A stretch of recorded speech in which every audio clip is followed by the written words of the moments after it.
Welcome to the Emo Social Club podcast, broadcasting to you live from emosocialclub.tv. I am Brian. I'm Lizzie, and we're here tonight with Ryan of Goalkeeper. So thanks so much for hanging out with us tonight. Hey, what's going on, guys? Really happy to be here. Thank you for having me on. I'm Ryan from Goalkeeper, and my two other bandmates suck for not being here. Yes. Oh, right out the gate. Right out the gate. Damn. Got him. Take him down. Boom. No one left survivors. alive here. No fucking survivors immediately on this podcast. Oh yeah. This is we're gonna set the energy right now. Like hell yeah. They're gonna be like, oh, I should check out that interview you did. Yeah. Wait, interesting. What? Okay. You're gonna be like, I have no idea what band it is, but I saw someone tweet and then like somebody I follow like reply to it, and it was like, isn't it great that you just wake up today and then all your bandmates just quit on you? And like, that's what's going to happen. They're going to be like, absolutely not. Right. Yep. Yeah. No. Yeah. That'd be funny. I bet they'll stay. You just put out a record. Okay, Lizzie's the radio person, and I'm just some random motherfucker who does a podcast with her. So I'm learning transitions from her to like move into the next thing, like as though I were an actual radio host. So that's my transition. I also call it out every time. I got to stop doing it. Yeah, he keeps doing it. I'm like, that's not how you make it smooth. I make it smooth by calling out how smooth I am. Yeah. So you can't kick him out because you just put out a new record. So why don't you tell us a little bit about that record that's coming out this month? Yeah, so we have our first ever LP, full length, coming out on October 28th. It's called I Wish I Met You Sooner, based off the lyrics from our first single, Sooner, which is out right now. But we also put out another single a few weeks ago called Car Wreck, a little more on the punkier side. And the response so far to the new singles has been really great. Everybody's really digging it. And honestly, I just can't wait to put the rest of it out there because I think this is definitely our strongest stuff we've put out to date. So really excited for everybody to hear the rest of the album. So what kind of like sound are we going for? So if you have one that's a little bit more punkier, what kind of helps define the rest of the album? So this album, the way I've been describing it is like, imagine if Blink-182 and the menzingers came together and then that child wrote Ocean Avenue. That child. That child was William Ryan Key, actually. Yeah. But like event like that's because like I'm huge Blink-182 fan, so are the rest of the guys, and we're also big menzingers fans. And so, you got kind of two sides. You got like that like faster or used to be faster, but more now like that Bruce Springsteen kind of like punk music, and then you got like Blink-182, which is like more the traditional like fun pop punk, and we tried to put them together. So like Sooner is kind of an example of like that menzingers more style, and Car Wreck's more that like Blink-182 style. And we have more songs that kind of bounce between those two extremes. And then we do have one song, for the first time ever, we have electronic instruments on a song. Oh, so shit. Yeah, that's an exciting one. So definitely check that out when it comes out October 28th. But yeah, we're just trying to put out our best stuff. Like, this album kind of started because we couldn't play shows, we started off like, actually, we finished our last EP, Life in Slow Motion, right as the pandemic was starting. I think when we left Nashville, it was like that day that Nashville had their first ever COVID case. And so like once COVID really started happening and we released Happy in July, it was right around then we were like, well, we can't tour. Thank God we have a record to keep everything relevant. But like, if we can't tour, we might as well write more music. And so I actually think Happy and Car Wreck were written, Sooner and Car Wreck were written like around that time, like late summer 2020.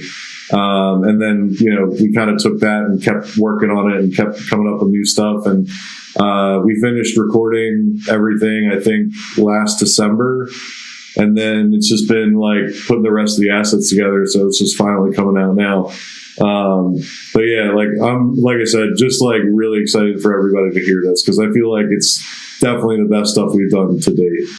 We were just in the chat talking shit about Rematch and how they have not leaked their record yet. And so how does it feel to like sit on these songs and like knowing that they're like, I'm so ready to put it out, but like, how does it feel like sit on these songs and know that it's like the best stuff you're going to be doing? Like, can't wait to put it out, but it's like, okay, I got to wait 2 years. Honestly, the last like 3 months have been grueling. Like, just like, because we're like right there, but we're not there yet. You know, it's just like once it's all out, it'll just be such like a release. But like right now is probably the hardest it's been.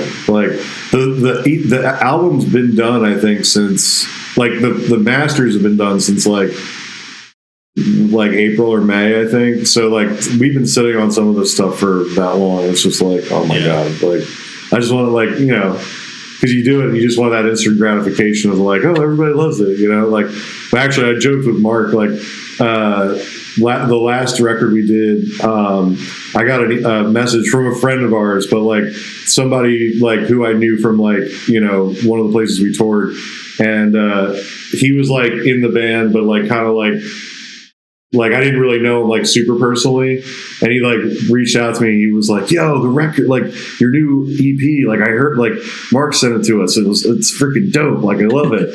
And I was like, "Wait, how did you? Like you got it?" And then like we had to like kind of talk to everybody. We're like, "Listen, as much as we want this instant gratification, we can't be like leaking our own record to everybody." You know what I mean? Like we got to be super selective. Yeah, you could. Well, yeah, but like, yeah, maybe be like more, like have more, be more conservative instead of sending it to like every fucking person. Yeah, you just keep finding out like, hey, did you send it to another person? It's like, well, and then you're like Spider-Man meme because there's only 3 of you, so it's like it's got to be one of you. It's got to be any of you. Yeah, yeah. And again, like I didn't mind him like listening to it. That wasn't the problem. It was more just like, wait, how did it get that far down the grapevine that like everybody's fucking listening to it already? So this one we tried to like rein back and like keep more like conservative, but like we're only like a couple weeks now from the release, so I am like so stoked to finally get it out there. So will you also try to leak it? We see that you have also toured with all these other bands like Alkaline Trio, Bowling for Soup, The Starting Line, which is one of my favorite bands. Obviously, besties with some and Can't Swim, as we kind of like talked about before. So have you leaked it to any of your other more prominent friends in the scene here? And if so, what has their reaction been?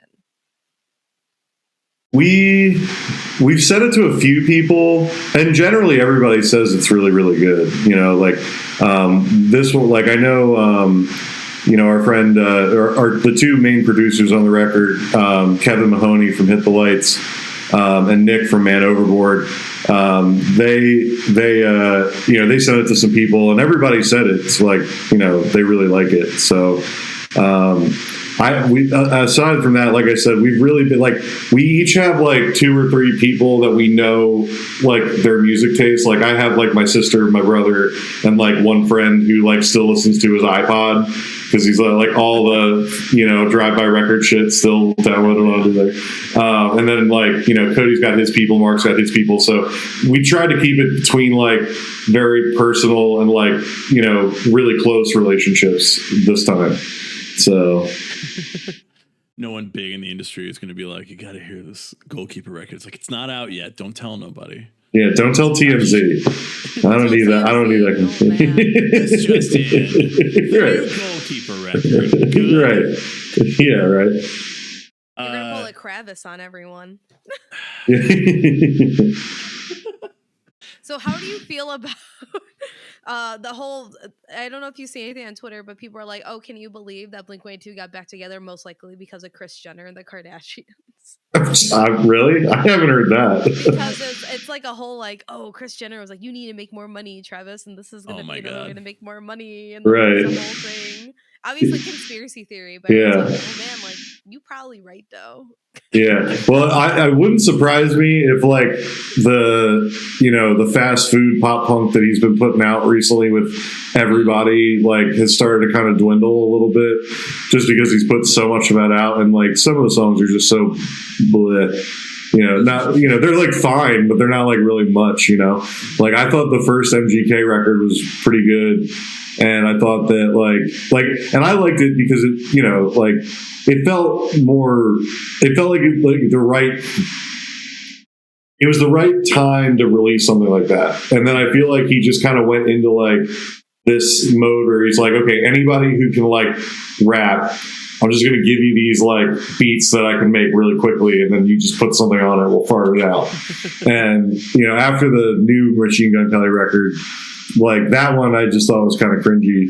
So like, I wouldn't surprise me. It wouldn't surprise me if Chris had something to do with it, right? Like, but I still like to think that like Tom was like, it happened to be like Mark's cancer that brought them back together, but maybe that's what Chris wants us to think.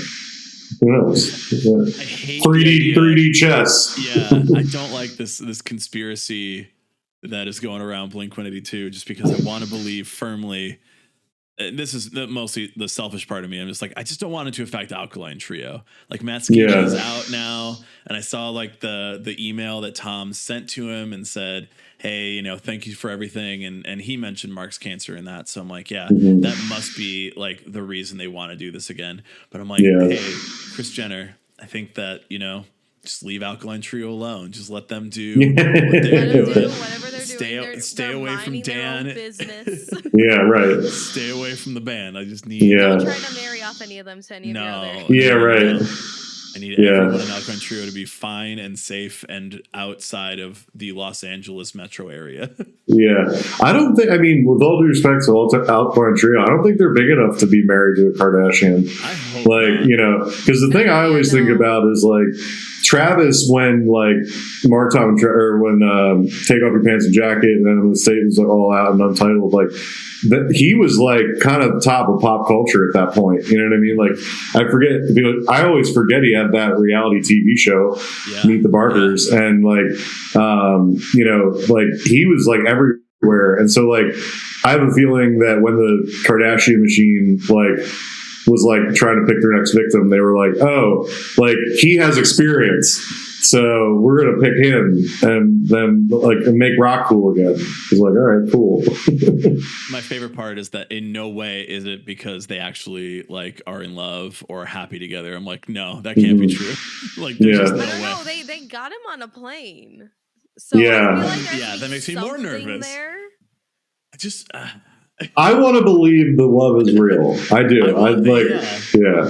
But like, as far as like Chris like controlling other things outside of that, maybe. But I don't know. I still think it's like the fallout of what happened after Mark's cancer.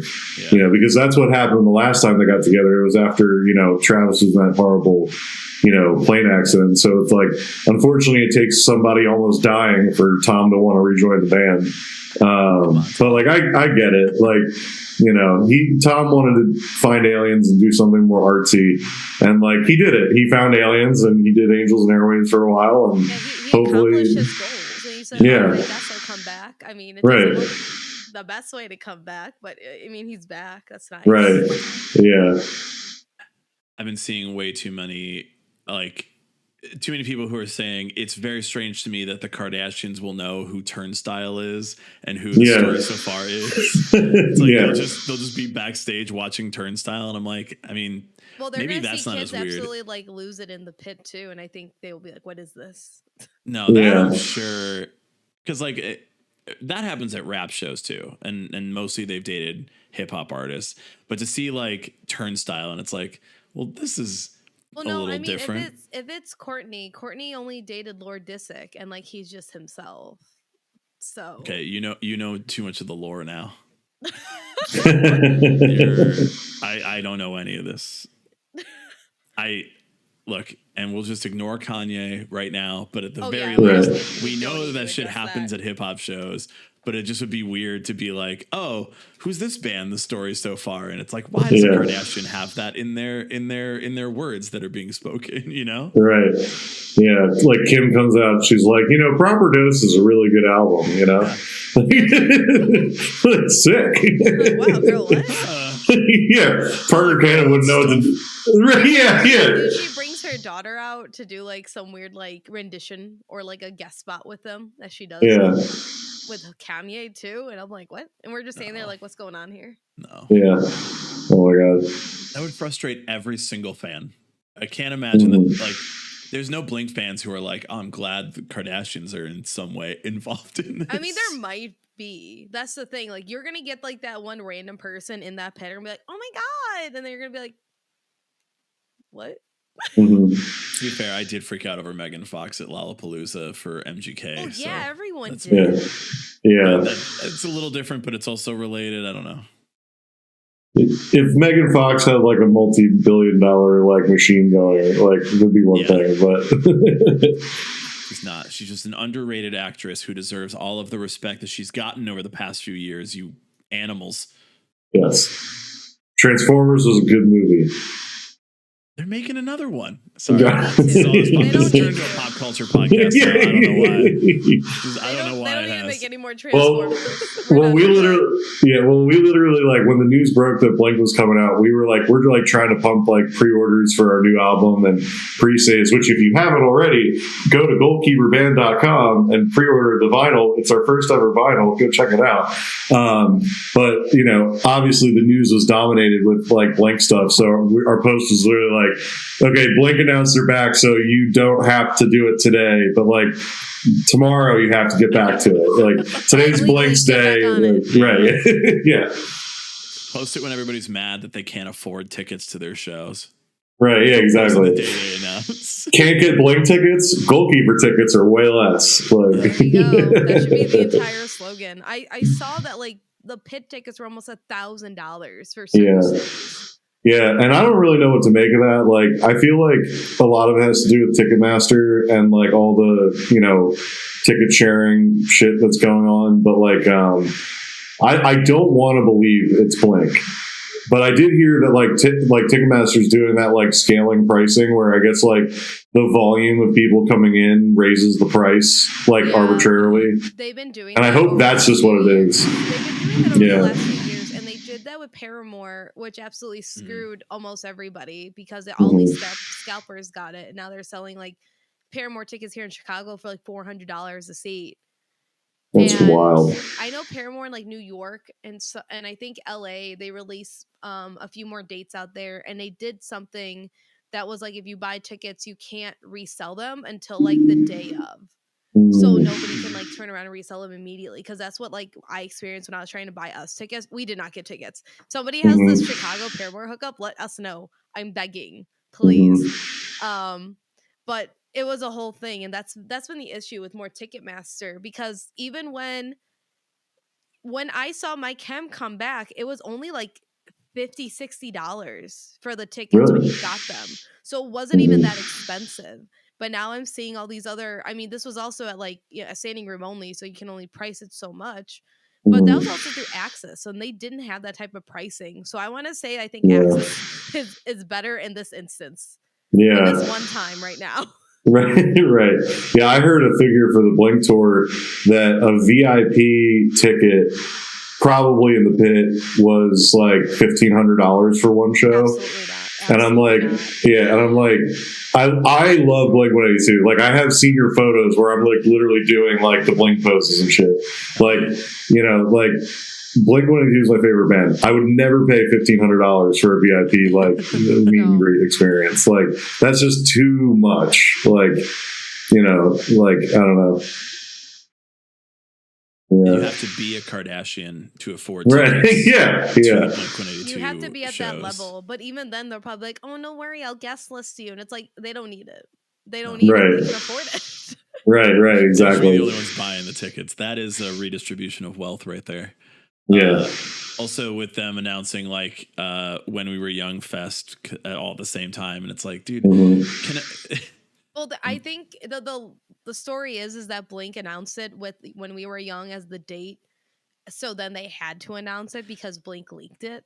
That's like 50 bands that have to be like, no, cool, we're announcing it today. Not just because I mean, yeah, you have to do turnaround times, like chop.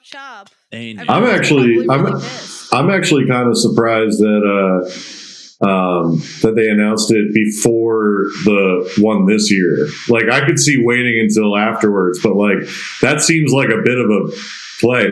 And I actually thought it might be more to like make up the money that they need to pay the artists for like the shows and stuff. You know what I mean? Like, what I thought too. I see that too. Yeah, because we're going. Are next you? week we're going. I'm going Saturday. He's going Sunday. But I'm like, we haven't even experienced what this is like. How do I know if I want to spend all this money? Yeah, and it's going to be chaotic. Yeah. It's going to be chaotic. I mean, who knows? Like, Live Nation's running it. Maybe it'll be like really smooth.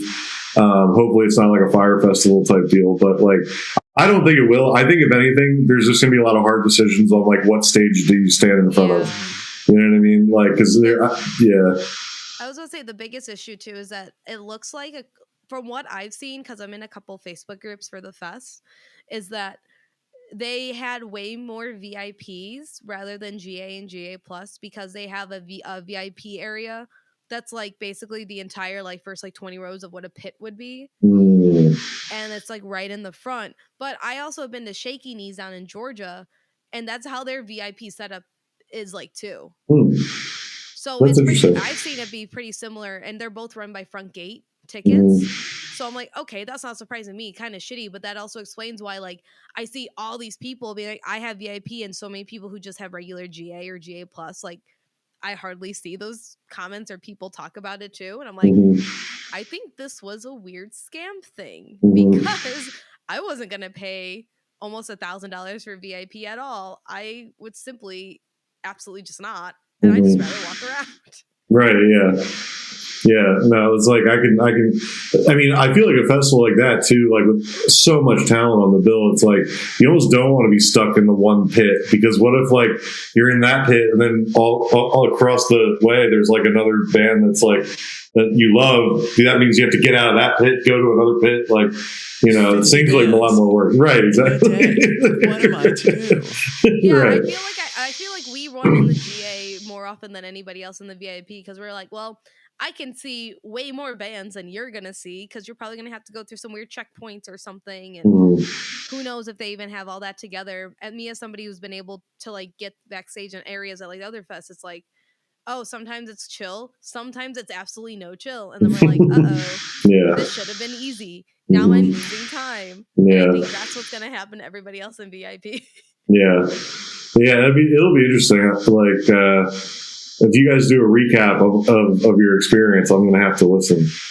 We'll have to let everybody know. I mean, it seemed like it was just such a like big thing that everybody was trying to get tickets for, and the more like close we get to it, the more people are just like, no, like I don't want to go to that. Like it's going to be fucking insane.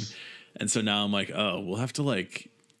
I am fine being the reporter to be like, hey, you know how they're doing one next year? I don't know. Yeah, I mean, we're gonna bring our camera. I'll bring heat. I'll bring fucking heat. I'll let everybody know. We're gonna have to swap off, so I can do the first day, and you'll do the second day, and we'll compare. when it's probably better. We were talking about how like the bands are going to get warmed up on the first day and then be way better the second day. Yeah, right. But then, you've got just like all these huge bands that have already been on tour, and it's like, all right, well, you know, you'll be fine by then. Speaking of tours and your band, instead of when we were young, and Blink-182 and the Kardashians, and Blink-182 and the Kardashians, you're doing a small tour now. We're not going to talk about, the whole country, because you're not coming through Chicago. But we're going to talk about the dates you've announced so far, which are not frustrating for the East Coast. So you're going on a little jaunt later this month, too. A jaunt? A jaunt. Yes. A quirky little jaunt, you know. I really like how you're expanding your vocab here. Thank you. Or the Philly way, John. We're doing a John. So I may or may not have an update about Chicago, but I can't say anything about that yet. So keep your eyes peeled. Keep your eyes peeled on social media for that. But yeah, we're doing. We're starting off.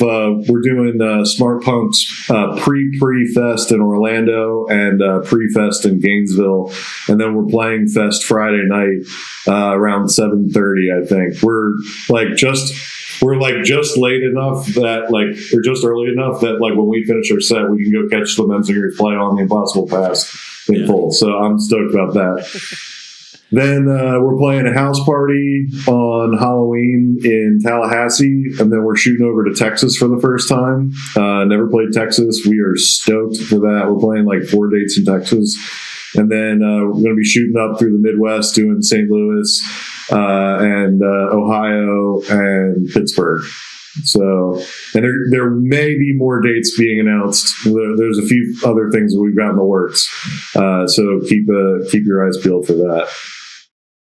I mean, it feels like, we look at all the other routings and you go, okay, they got these dates, they got this date, they got this going on here. So now we're going to be watching it just all right, where could they fit in? So they put a Chicago date in there. Could I do that? Mm-hmm. Yeah. So yeah. There's been so many bands that we've talked to recently that it's oh, hey, you're going everywhere except Chicago. And there's no fest date.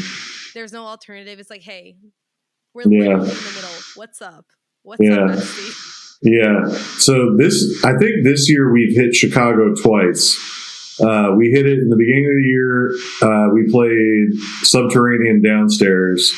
And that ended up being a really good show because there was a Chicago band that got back together to play their first show, and I'm blanking on the name. I apologize for that. But they were a pop punk band. They were really cool.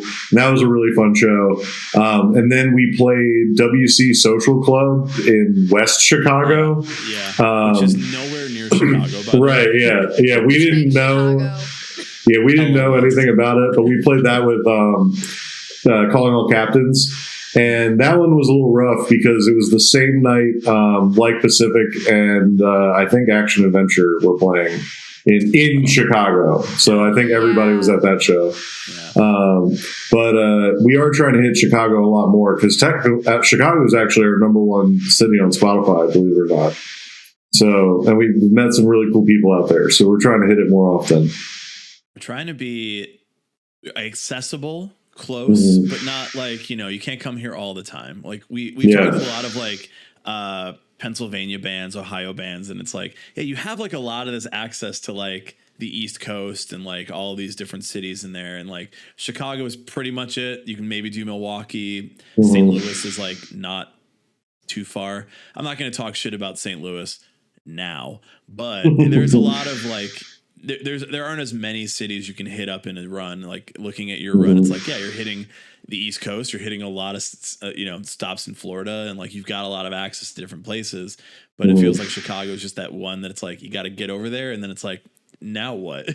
Yeah.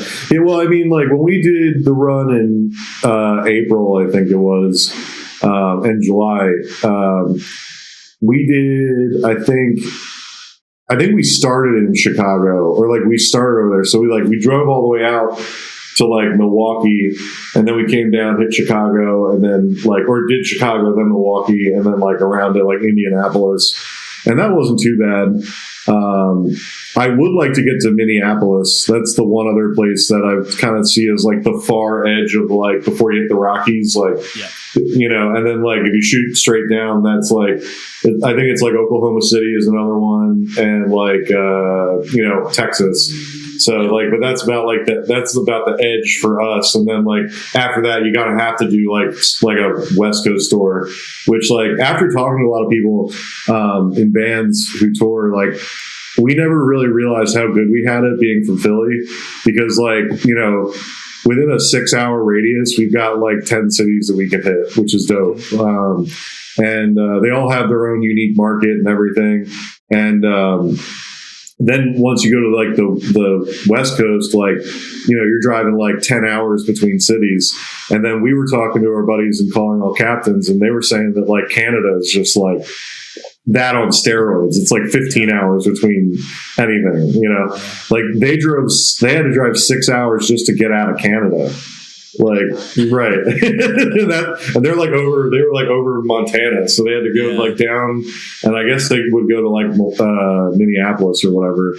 But like, it like definitely made me feel pretty grateful for being on the East Coast. And then, have you guys ever heard of a band called Goldroute? They're from Detroit. I don't think so. Yeah, we did a tour with them.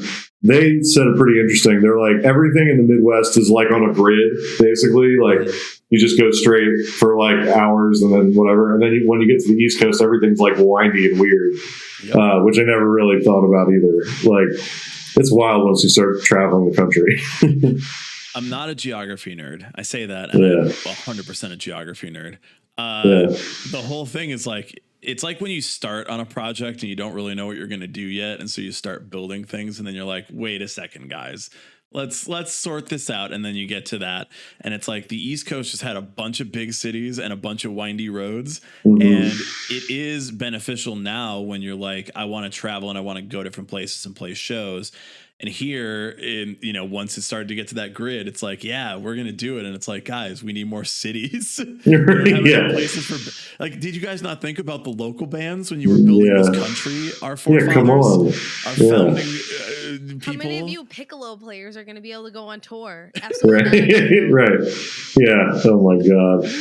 Yeah. Just a bunch of dudes playing piccolos in the back of a horse-drawn cart trying to get to their next gig. I was trying to think of like what's a really old obscure instrument that they definitely played as like Yankees, and that's the only thing I can think. Is that right? Is that actually correct? I doubt it.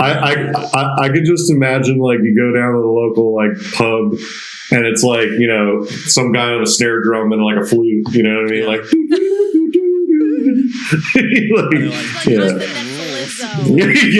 Yo, I fucking love this song. Yo, dude, you heard this shit? Oh, man, I heard they play for Thomas Adam. Right. Who the fuck is that? I don't know. It's just a guy. We only have 8 names in this country right now.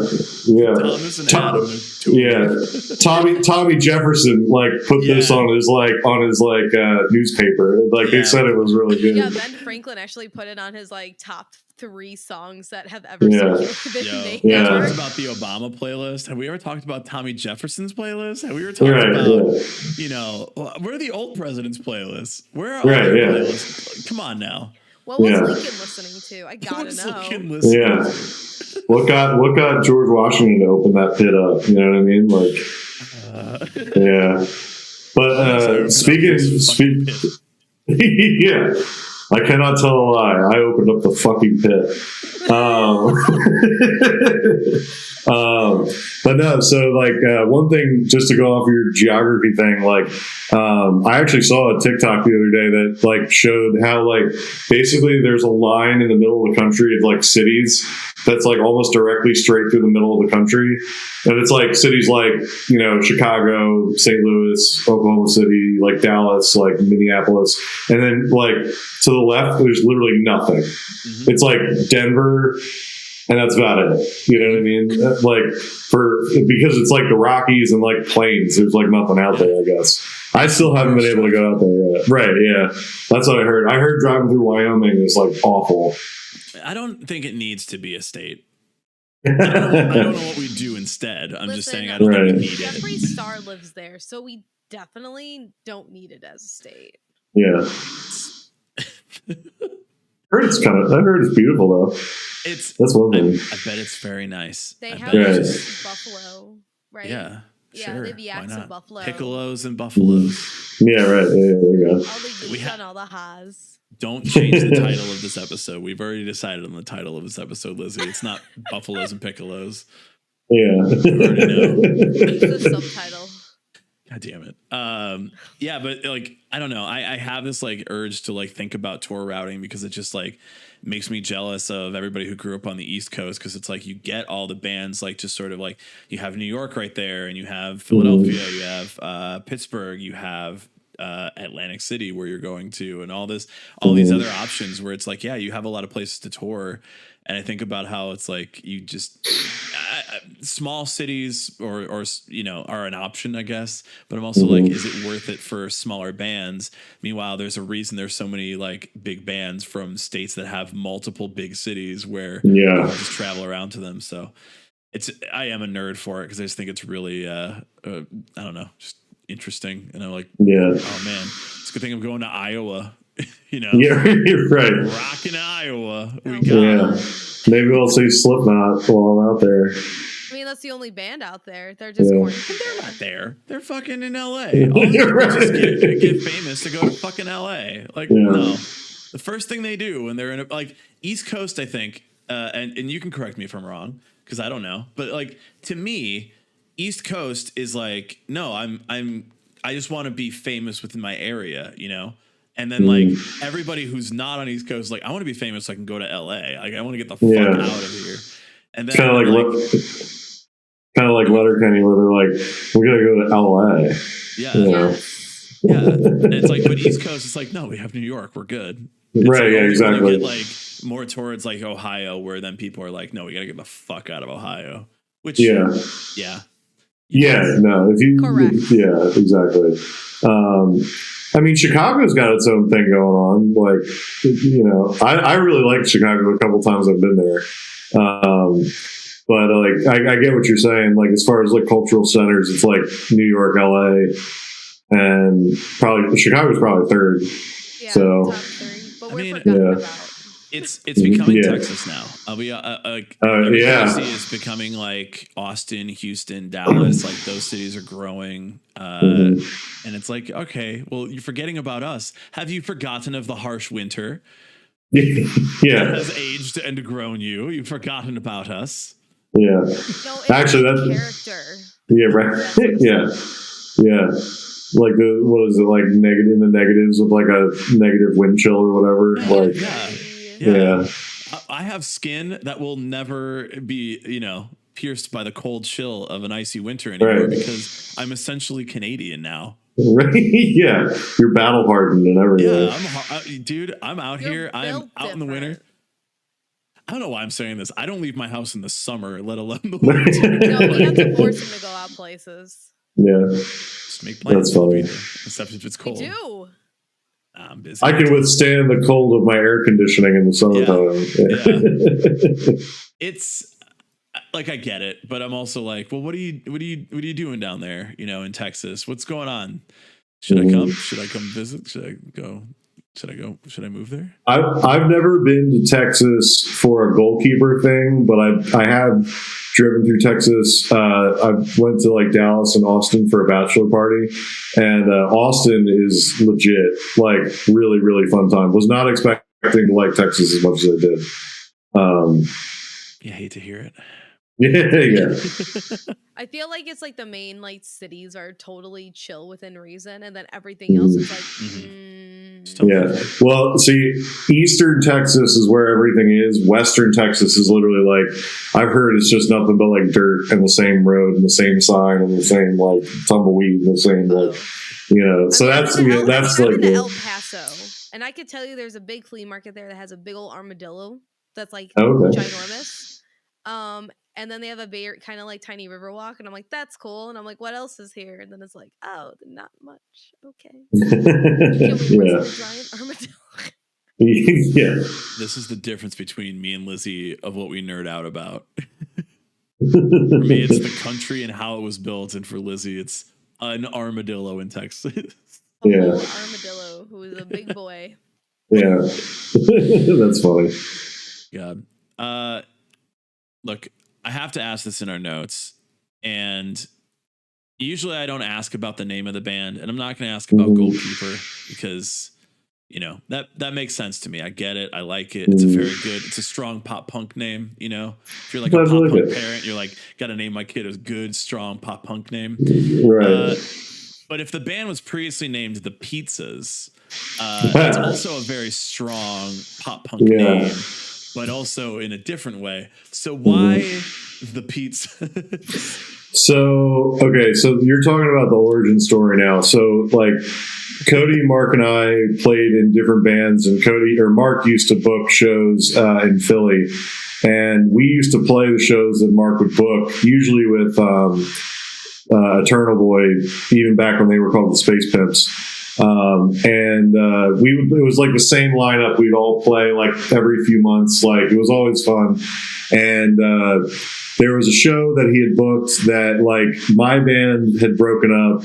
Cody's band, that was going to be their last show. Like, they were breaking up. And then Mark's band that he had going on wasn't really a thing. And so he actually reached out to us, and he's like, hey, like, I want to put together like a super group of like bands that I'm friends with, and like, do you guys want to do like a cover set?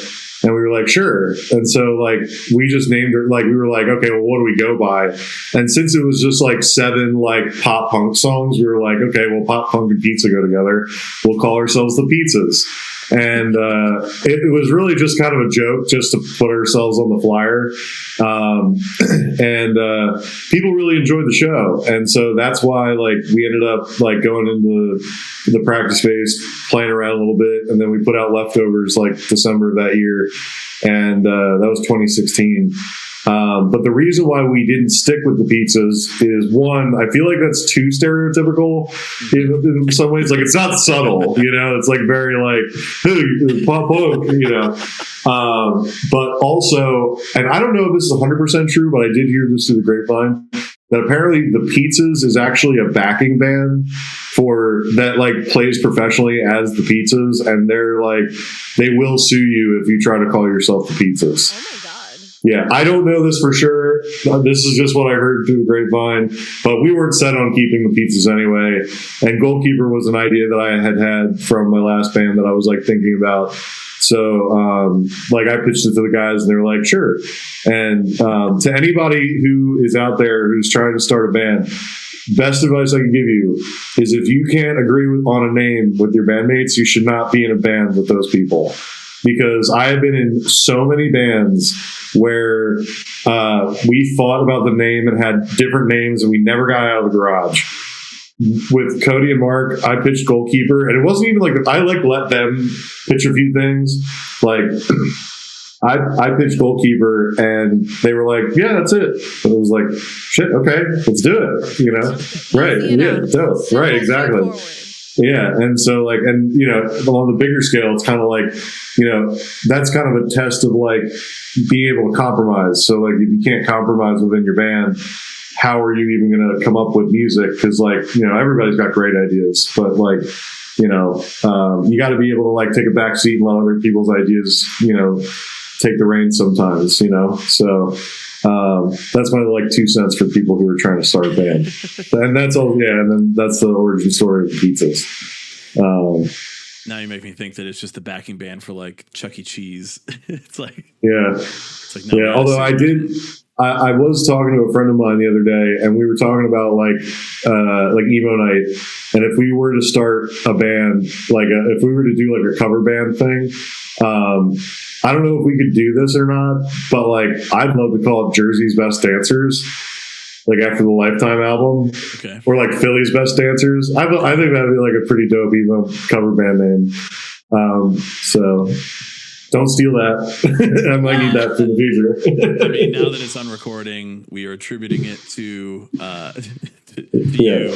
But right. You never know. We own, you know, whatever we decide to take from this podcast. Brian has this thing where he likes to just buy websites, so he might just buy the name of that website. I'll sell it to him. Yeah. Okay. I wouldn't buy that. I would buy like some other weird ass shit, like bangersonly.com, but that one is not available. It's literally just like sausage, like British. Yeah. It's like a British sausage website. Yeah. I wish it was being used for something for good, you know, but it's not. Right. Yeah, that's what we call our like new music playlist is Bangers Only. And Brian was like, "Oh, we need to have it." I'm like, "We're gonna when we check what's the pre-existing one on there, we're not gonna have a good time." That's okay. Yeah. First of all, it's fine, but it's also like just like obviously, you know, when you were deciding on the name Goalkeeper, we had to get a website, and obviously you need to get like you know, all the socials, and it's like it's a whole different thing than just being like, what name means something to this band or this music. It's more like, how will I be able to get all of the things that I need? And so I'm just very like, no, I'm just getting everything. Like, oh, we said this one day. Cool. I'm gonna make sure that we have a lock on that, because you never know. Like, maybe one day you're like, you know what? This name actually doesn't fit anymore. Now I want to have, you changed it from the pizza. So it's like, you never know. You just never know. And it's always worth a couple of bucks to just own bangersonly.com. Yeah, exactly. If you can get it for a couple bucks, like, that'd be dope. That might be a premium one, depending on who you talk to. It's like $2K. I'm like, oh, is it really? Yeah. I mean, it's with a Z, so like, it's a cool website name. Right, yeah. I did get bangersonly.music, I think. There you go. I got one of them. I got something, She had like bangersonly.net. Yeah, that was unavailable and not for sale. I'm like, come on. Yeah. I like doing that. Like, if I like, sometimes I'll have like an idea when I'm like just like smoking or whatever, and I'm like once I came up with like my like emo country rap trap project name. And I like literally immediately went like sign up for the Gmail. I didn't buy like the URL yet, but like I bought like, I got like the Instagram handle. I got like everything I needed. Randy Travis Scott. Yeah. Okay, pretty good. Thank you. Yeah. All right. And then the formatting, the Scott has like a $sign. You know what I mean? Like, So.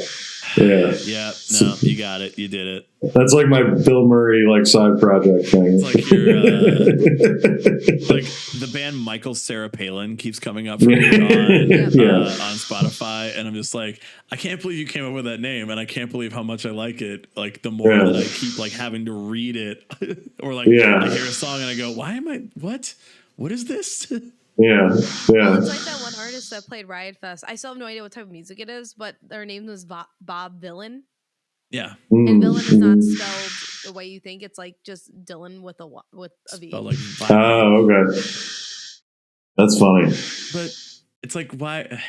It's a whole indie kid like subculture thing, and I'm just gonna let them have it because they seem to be having a good time on the internet. At the very least, you're going with it is country and trap. And also a little bit emo in there. I literally haven't done anything for it. I just came up with a name. I was like, I gotta have that. Like, I don't know what I'm gonna do with it yet. I gotta own it. Yeah. I mean, I'll figure it out later, but at least I have it and it's ready to go when I'm ready. Yeah. Exactly. It is ideas, especially for band names, are highly valuable. Yes, absolutely. It is hard to come up with, and I think this we grew up in making like usernames and having to have our like identifiable like username on the internet. And it's like, also I have to come up with a band name, but like, what do you mean? Like, why can't it just be my username? Why do I have to come up with all of these ways that I express myself on the internet that are not my legal name? I don't know. Yeah. I hate it. How you say anonymous? I don't want to be. Let's stay anonymous with our bands and our podcast. Let's make sure no one hears us. You can pull anonymity. No. No, you won't. Yeah. Welcome to my podcast, John Smith 1238965 podcast. I feel like that would be a really creepy, like narrative-based podcast, and it ends up being like everything that your parents told you not to talk to on the internet, and you're like, "Whoa, I would have never guessed." It's from John Smith comes the first Revolutionary War era Piccolo review podcast, where we just go to Piccolo shows and review them as what is essentially Next up, Revolutionary War. Hey, here's our you segment. Doesn't slap. Following Harry Styles on tour. What about the Revolutionary War and their piccolo player?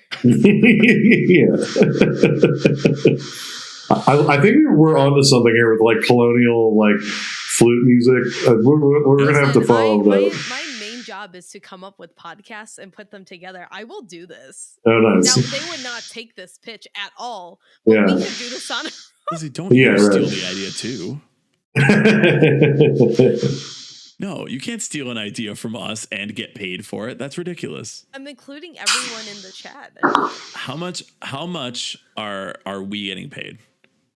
I don't know. Depends on how much it hits with the youth. I don't know if you know this.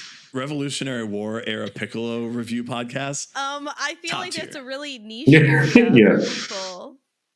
They Yeah. say, you know, The merch is gonna be dope. the merch is gonna fucking rule. Yeah. They say, like, if you have a podcast, if you have an audience of, like, you know, 10 people, and there might only be 10 people who, well, I guess everybody really gave a shit about Lizzo playing that flute, right? So there are a lot of people that might give a shit about Revolutionary era woodwinds. You could, if you get everyone of that niche to listen to it, you're like the most popular podcast of all time. Like, Blink-182 has every pop punk fan listening to them. It's like they're the biggest pop punk band for that reason. And you could be the top Piccolo podcast of all time. Yeah. So don't take the money out of our pockets. Hi. So this episode got a little bit messed up here at the end during our stream. So there's some awkward little cuts, and you might see that the video doesn't move, but that's okay. Basically, this is the part where I asked Ryan for plugs, and what do you want to tell everybody? Let's hype it up. Let's get everybody to go save that shit. Yeah, so right now you can go to our Instagram, and our link in bio is the pre-save link for Life and for I Wish I Met You Sooner. So head over there to Instagram, pre-save the LP, so you're the first one to listen to it. You can also check out our new music videos, as well as all of the other music videos we have, links to our YouTube, and links to all of our streaming services and social medias are also goalkeeperband.com. So go check it out. And, one more time, I Wish I Met You Sooner, October 28th. My favorite record we've ever done. So go check it out. It, like, written in my head already, because I've literally like posted it so many times. Although Cody does Twitter exclusively, so if you are a fan of Twitter and you want to interface with the band on Twitter, you will be talking to Cody, and he's very good at getting back to people. So definitely go check that out if you're a Twitter person. Hell yeah! If you're a tweeter, if you're one of them tweeters. If you're one of those tweet people. Well, sick. I'm gonna figure out if I can get us back on Twitch real quick. And until I do that or figure that out, thanks Ryan for coming on the pod tonight, and everybody go check out Goalkeeper. Yeah, thanks, dude. Yeah, thank you so much for having me. Looking forward to episode 1 of our Colonial Piccolo music podcast. Absolutely. And definitely, thank you again. Really appreciate you having me on.